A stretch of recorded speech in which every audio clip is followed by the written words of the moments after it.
When you return home, the act of unlocking the door is often invisible to you.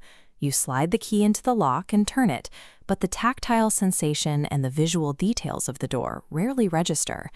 This mechanical behavior is a deliberate biological efficiency. To conserve energy, the brain minimizes focus on tasks that have been repeated thousands of times. Once an environment is categorized as known, your visual processing essentially takes a back seat. You stop observing because the brain assumes there is nothing new to learn. While this helps us navigate the world efficiently, it also creates a state of functional blindness. We are moving through our own lives without actually seeing them. This lack of observation extends to the people we are closest to. Over time, the vibrant presence of a partner can fade into a background element of our daily routine. We often rely on a formal glance, a quick check that confirms the person is there without actually looking at them. We are interacting with our mental concept of who they are rather than the living person in front of us. Contrast this with the way we look at a stranger who catches our eye. In that moment, our vision is sharp and our attention is fully engaged because the subject is unknown and unpredictable. The result of this habit is a strange paradox. We live in the same house as our most intimate partners, yet we remain blind to their current reality because we assume our knowledge of them is already complete. We often feel that our world has become stagnant, but the stagnation exists only in our perspective. The things around us haven't actually stopped changing. We have simply stopped noticing the changes. The mind operates by creating fixed snapshots of reality to store as memories, but the world is in a constant state of flux. Boredom occurs when we overlap these rigid memories onto a present moment that is actually dynamic. This was the observation of Heraclitus, who famously stated that you can never step into the same river twice. By the time you reach the water to step in again, the rushing flow has already moved on, replaced by entirely new water. That same logic applies to the people in your life.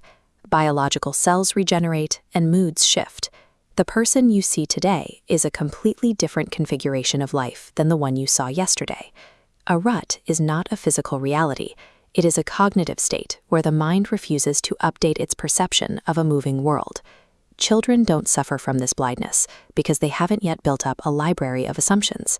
A simple pebble or a piece of wood can be a source of intense focus because they are seeing it without a preconceived label. An artist's skill lies in the ability to reclaim this innocent eye, to intentionally unlearn their habits of recognition and look at the world as if for the first time. Consider how Vincent van Gogh looked at these worn boots. Where others saw a discarded object, he saw a story. Looking past the label, he captured specific creases and frayed laces that revealed the history of the wearer. Van Gogh's work suggests that when we stop assuming we know an object, it begins to reveal its own unique character and vitality. The Vigyan Bhairav Tantra offers a specific technique to break this cycle of blindness. Choose an ordinary object and look at it as if you are encountering it for the very first time. You can apply this to the most mundane aspects of your day, like your shoes, your morning coffee, or the street where you live. This exercise forces the brain to bypass its low-power memory files.